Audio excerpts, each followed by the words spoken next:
Before we delve into this gripping narrative, please share in the comments where you're tuning in from to experience this poignant tale. The Whisper in the Night.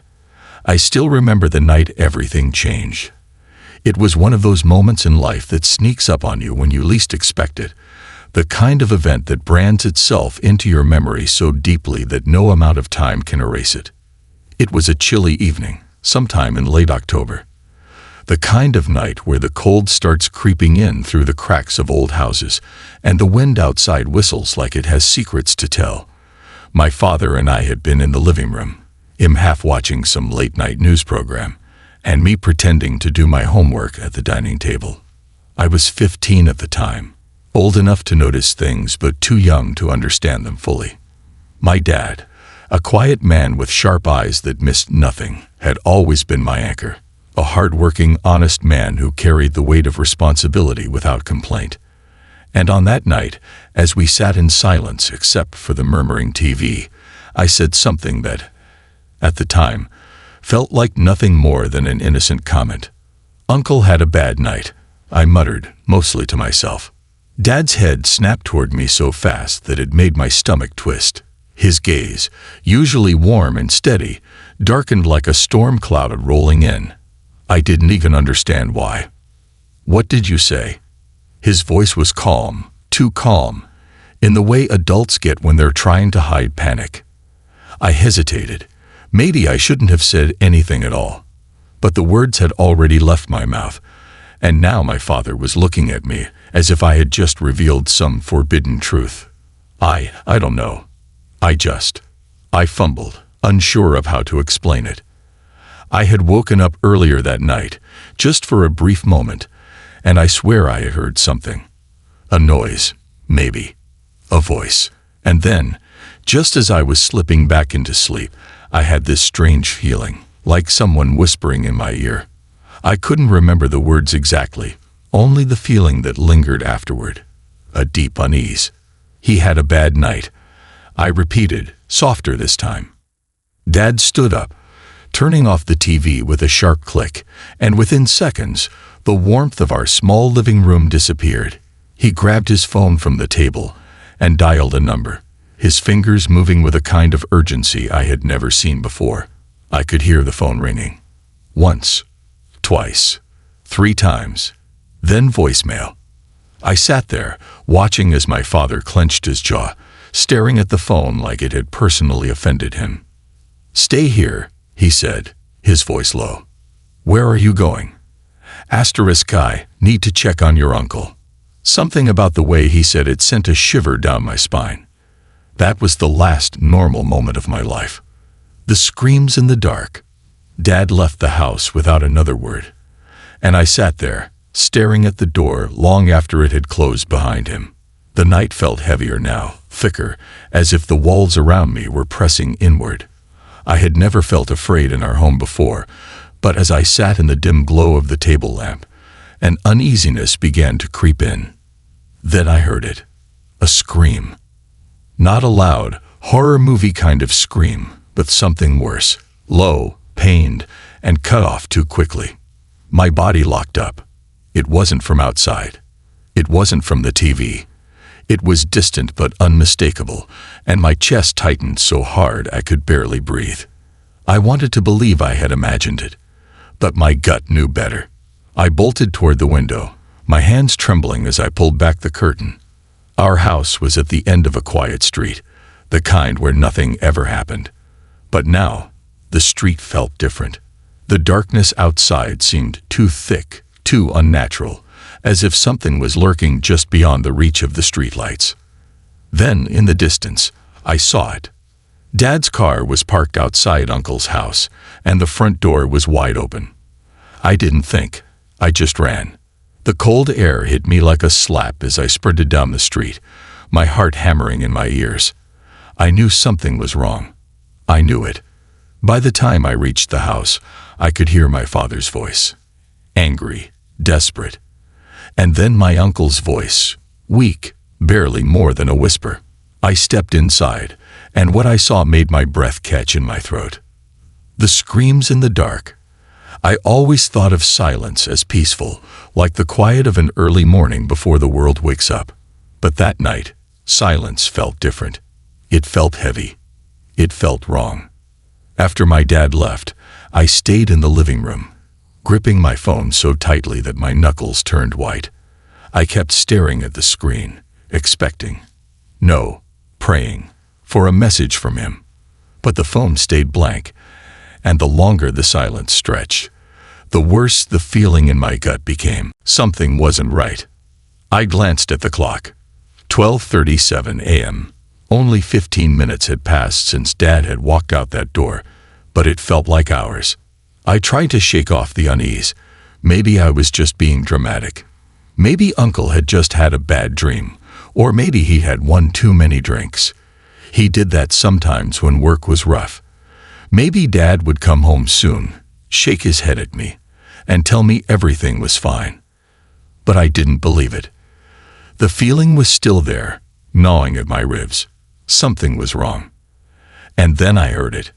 A sound so faint, so distant, that at first I thought I was imagining it.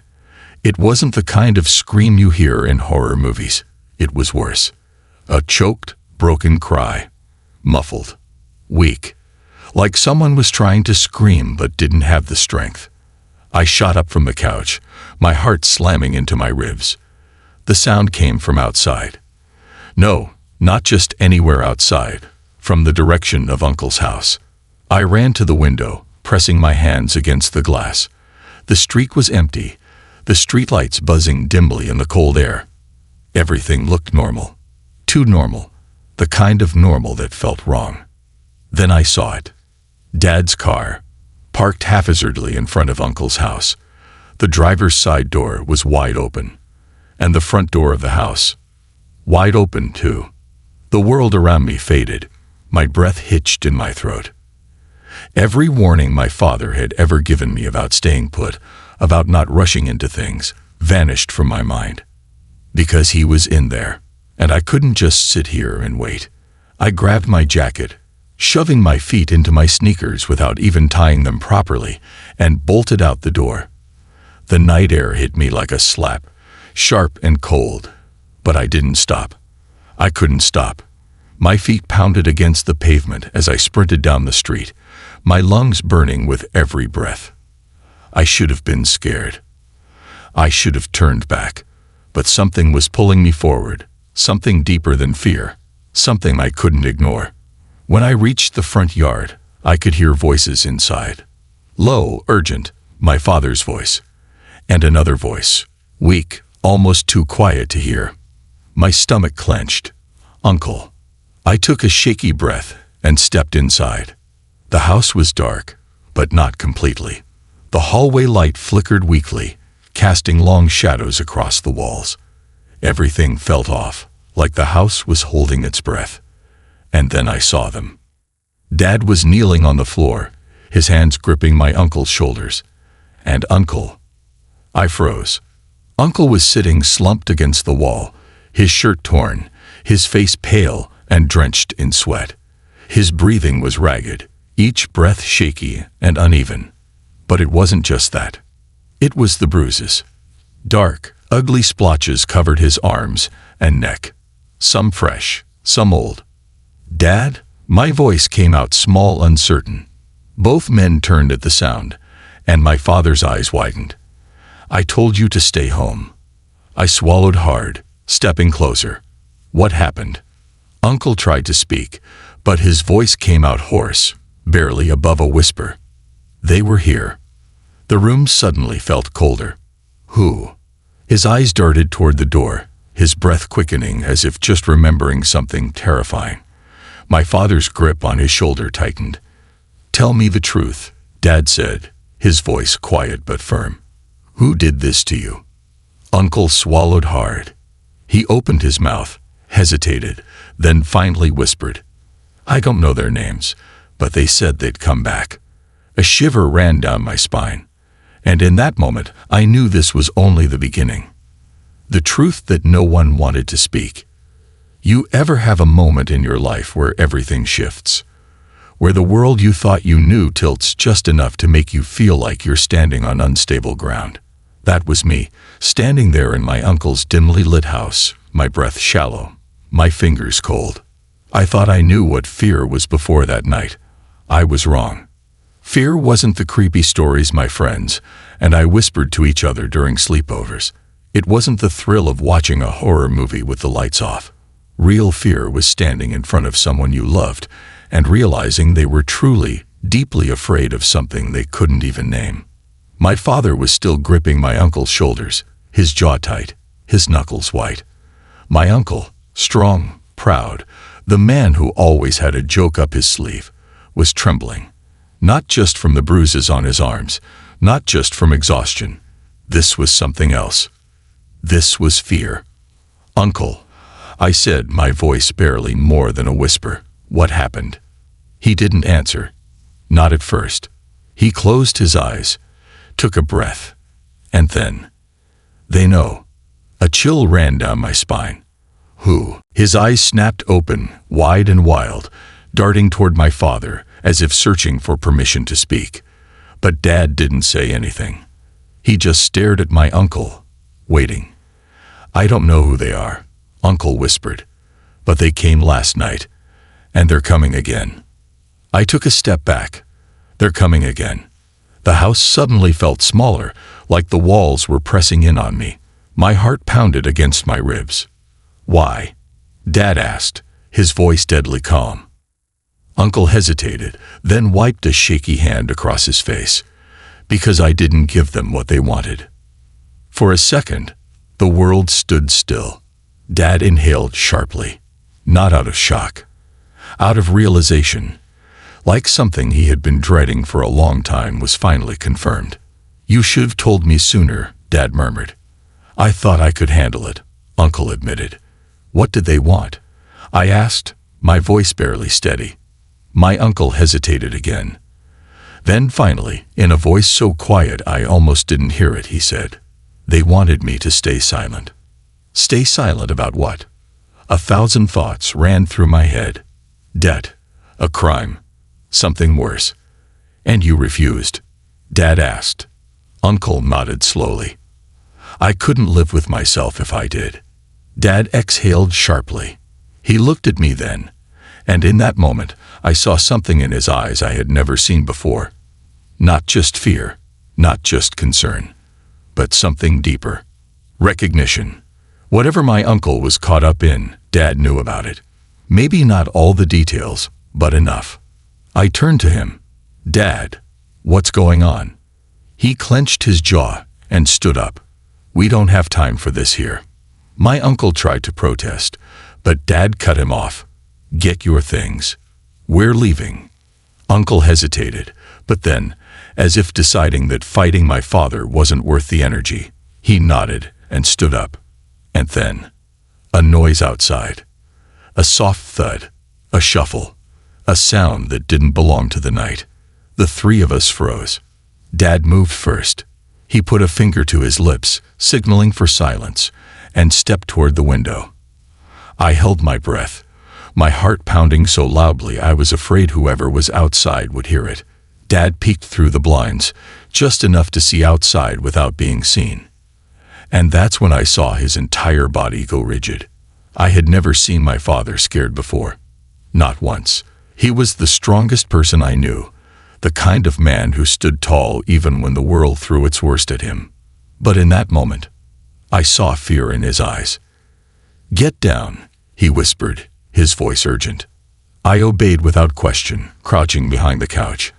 Uncle moved slowly, his body stiff, as he reached for something under the coffee table, a gun. That's when I knew. This wasn't just trouble. This was something dangerous. I pressed myself against the wall, forcing my breaths to stay quiet. And then, a knock. 3 soft, deliberate knocks on the door. Not frantic, not aggressive, calm, controlled, like whoever was on the other side already knew what was going to happen next. I could see my uncle's hands shaking as he gripped the gun. Dad held up a hand to stop him from doing anything stupid. Then the voice came. A voice I didn't recognize. A voice that was too calm for what was happening. "We know you're in there." The unseen battle begins.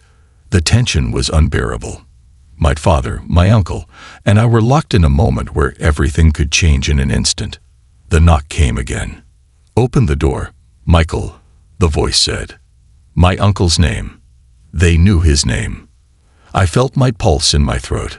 Uncle squeezed his eyes shut for a brief second, gathering himself. He took a breath, then turned to my father. "We can't let them in." Dad nodded. "We won't." But I could see it in his eyes. This wasn't going to end without a fight. Who were these people? What did my uncle refuse to stay silent about? And most importantly, were we going to make it out of this? The unseen battle begins. You never really know who you are until you're forced into a moment that changes everything. A moment that tears you away from the safe, predictable world you thought you lived in and drops you into something raw, something terrifying, something real. That moment was staring me in the face. 3 knocks. A calm, calculated voice calling my uncle's name, a gun in his trembling hands, and my father, standing between us and the door, his body tense, his breath controlled, as if he had been preparing for this night his whole life. "Michael," the voice repeated, softer this time. "Open the door. Let's talk." My uncle's grip on the gun tightened. His fingers flexed around the handle, his knuckles turning white. He wasn't a violent man.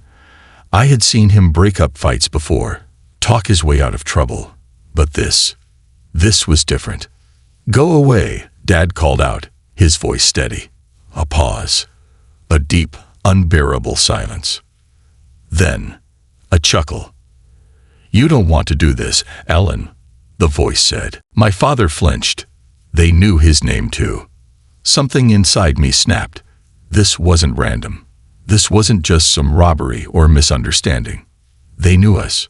Whoever was on the other side of that door knew us. I tried to steady my breathing, but it was useless. My chest felt tight, my hands clammy. I clenched my fists, pressing them into the floor. My father shifted slightly, angling himself toward my uncle. "Michael," the voice continued, almost casual now. "You and I both know how this ends if you don't come out. Don't make it harder than it needs to be." Dad reached for his phone. No signal. Uncle swallowed hard, his fingers twitching near the trigger. "We're not having this conversation," he muttered. The voice outside sighed. "Shame. I really didn't want to do this." And then, boom, the door exploded inward. Wood splintered. The hinges ripped from the frame. The entire house shook with the force of it. I gasped, scrambling backward as Uncle fired a single shot toward the door. The bullet hit the wall. Footsteps, quick, heavy, rushed into the house. Dad moved. I had never seen him like that before. He grabbed the nearest thing he could find, a metal lamp, and swung. The first guy through the door barely had time to react before the lamp smashed into his skull. He collapsed with a grunt, knocking over a table on his way down. Uncle fired again. This time, he didn't miss. A sharp cry of pain rang out. A second man staggered back, clutching his arm. Blood seeped through his jacket. He didn't fall, but he cursed loudly, his other hand reaching for something. A gun. Everything blurred. I heard my own heartbeat in my ears, pounding like a war drum. Dad grabbed my arm, yanking me behind him. "Run," he barked. I didn't think. I just moved. I stumbled toward the back of the house, my legs weak, my breath ragged. Uncle was still by the doorway, his hand shaking, but he held his ground. He fired again. Click. Empty. The second man lunged at him. Uncle barely had time to react before the intruder's fist connected with his face. A sickening crack echoed through the room. Uncle went down hard, his head slamming against the floor. "No," I screamed.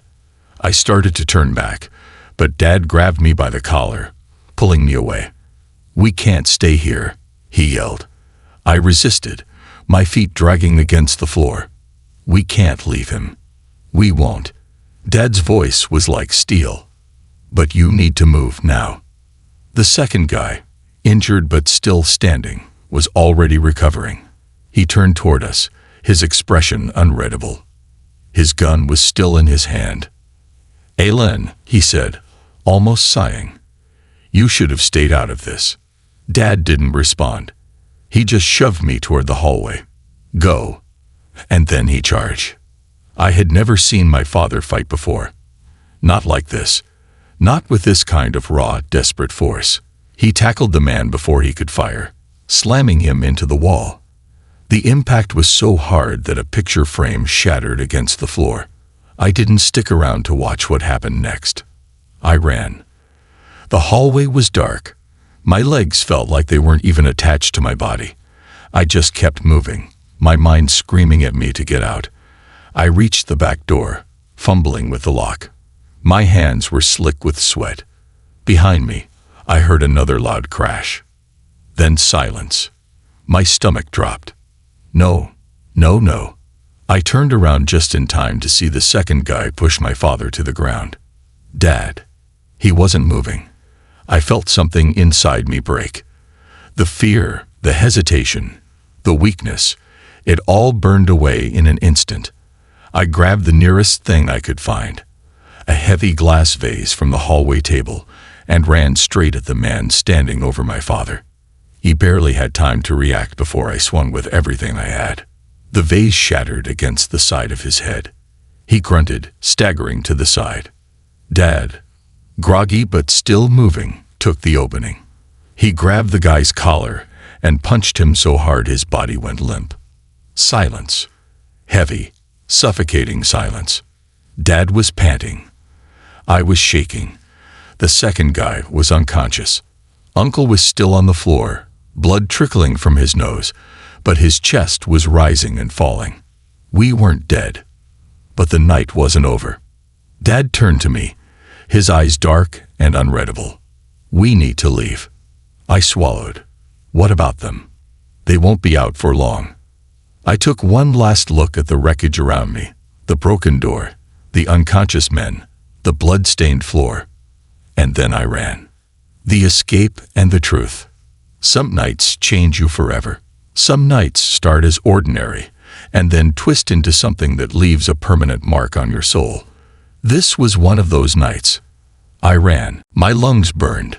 My legs ached. But I didn't stop. I couldn't stop. Dad was right behind me, half-carrying Uncle, who was barely conscious.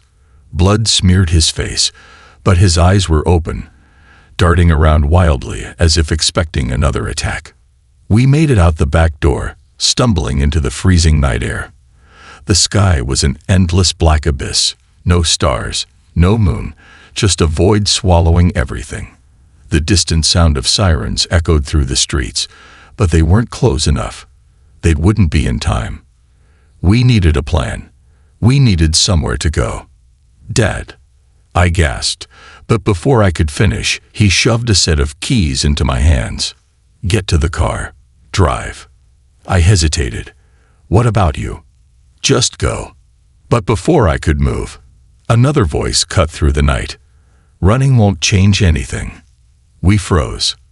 A man stood at the end of the alleyway, silhouetted by the dim glow of a street lamp. He was different from the others. No mask, no gun in his hands, just standing there, calm, composed, like he had all the time in the world. My father shifted, positioning himself between me and the man. "Who are you?" Dad asked, his voice low. The man exhaled, shaking his head. "That's the problem with people like you, Alan. Always asking the wrong questions." Dad tensed. My uncle stirred, trying to sit up, but he was too weak. I could feel it, the tension crackling in the air, heavy, suffocating. "You hurt my men," the man continued, stepping closer. "That complicates things, but you can still fix this." I clenched my fists. "What do you want?" His eyes locked onto mine, dark and unreadable. "I don't want anything from you," he said. "I want what your uncle took, and I want him to understand what happens when people like him forget their place." Uncle coughed weakly. Go to hell. The man smiled. Actually smiled, as if that answer amused him. Dad's muscles tensed, ready to fight, but the man raised a hand. No need for that, Alan. I'm a reasonable man. He looked at my uncle again. This is your last chance. Tell me where it is, and this all stops. For a long moment, Uncle didn't speak. He just stared. Then, despite everything, despite the blood, the pain, the fear, he laughed. You still don't get it, do you? Uncle wheezed. The man's expression flickered. I didn't take it. The man's head tilted slightly. Excuse me. Uncle coughed again, wiping blood from his mouth. And then he looked at me. My stomach dropped. I didn't take it, Uncle repeated. I gave it to someone I trust. The man's eyes followed Uncle's gaze, straight to me. I felt my heart stop. You're lying, the man said, but there was something in his voice now. Doubt. Uncertainty. Uncle smirked, despite the pain. Am I? The man hesitated, just for a second. But in that second, Dad moved. Fast. Before the man could react, Dad lunged, slamming his fist into the guy's throat. The man staggered back, choking, hands flying to his neck. Run, Dad shouted. I didn't hesitate. I grabbed Uncle, threw my arm around him, and ran. I could hear footsteps behind me, yelling. Another gunshot. Too close, too loud. But I didn't look back. I just ran. We reached the car. I fumbled with the keys, hands shaking so bad I nearly dropped them. The second they were in, I turned the ignition. Dad threw himself into the passenger seat. Go. I slammed my foot on the gas. The tires screeched. The car lurched forward. The alley blurred behind us as we sped onto the main road. For a second, just a second, I thought we had made it. Then, headlights. A black SUV pulled out of nowhere, speeding straight toward us. I yanked the wheel. The car veered violently, tires skidding against the pavement. I heard Dad curse. The SUV missed us by inches, but it didn't stop. It made a sharp turn, coming after us. They're following. I gasped. Dad twisted in his seat, glancing at the side mirror. His face was unreadable, but I could see the wheels turning in his mind, calculating. Keep driving, he said. Where? Doesn't matter. Just don't stop. I pushed the gas pedal harder, gripping the wheel so tight my knuckles ached. The city blurred past us, streetlights streaking through the windshield. Uncle, I called, glancing at the rearview mirror. He was slumped in the back seat, his breathing labored. But he lifted his head just enough to whisper. You have to disappear. My chest tightened. What? He coughed. They won't stop. Not until they find it. And they think you have it now. But I don't. It doesn't matter.